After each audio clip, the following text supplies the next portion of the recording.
there she is. So this is not touched up. Well, just let her settle a little bit. You probably can touch it, that is. She probably won't mind.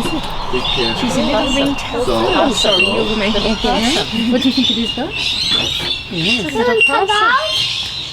She doesn't want to come out because she feels frightened, you see. When she's sitting inside her blanket, she feels safe. She feels as though she's with her mother, because her mother has a pouch. But she's too big to be in a pouch, so she used to travel on her mother's back. But then she became a teenager, and her mother said, you have to go off and find your own territory. And she didn't manage to find any territory. So she just went out and lay in the middle of nowhere, and she said to the birds, come and eat me. Oh, no. That's what she said. Someone rescued. And for the first 3 days we had her, even though she was safe in an aviary, every morning she was on the floor saying, come and eat me, I failed. Oh, Then after, isn't that great? But then after 3 days she decided, I actually rather like breakfast in bed. Darling, but very soft. They must have some kind of connection with the human.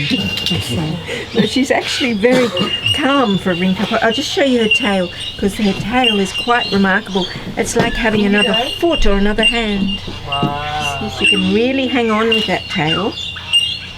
Beautiful. We've seen them buried in trees, haven't we, the possums at night in different places. No, darling, it's all right. It's all right. It's all right. Is it that a little bit indigo? I think it terrazes their, are they brush tails or ringtails? Do you brush her a little bit? Brush tails. Do I don't brush her a little bit? No, I've never brushed her. Maybe later as we get to know her. John sometimes brushes the echidna.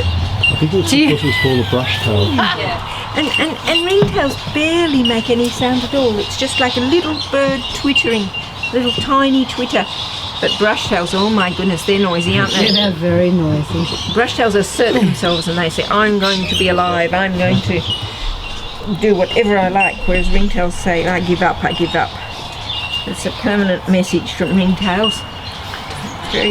They're completely different genus from the brushtails. They're the same as the greater guiders. How old were you? This one is a little teenager, and she's probably about 6-7 months old now, 6.5 months probably. Yeah. And that's a teenager.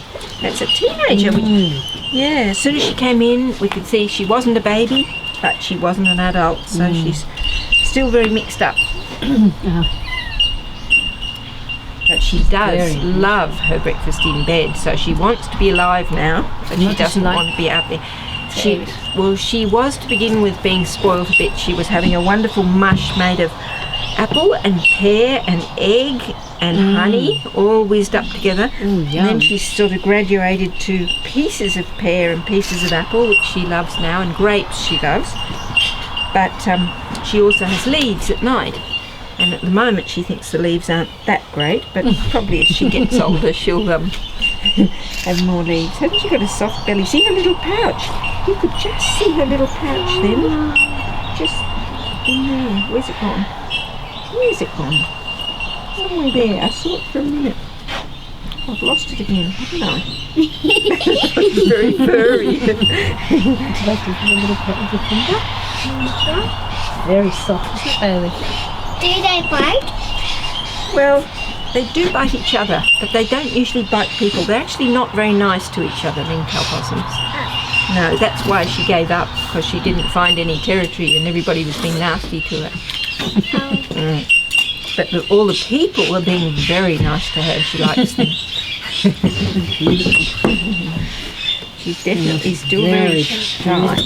Bailey, you know, Alexandra writes books, and you have one of her books on your bookshelf that we read you. So now tonight we'll take it out, and then you'll know the person who actually wrote the book. Look at that tail. No wonder they're called ringtails. Look at that tail. Yeah. That's really. It's really ring a tail, isn't it? Not like the brushtails. They're big, big furry tails.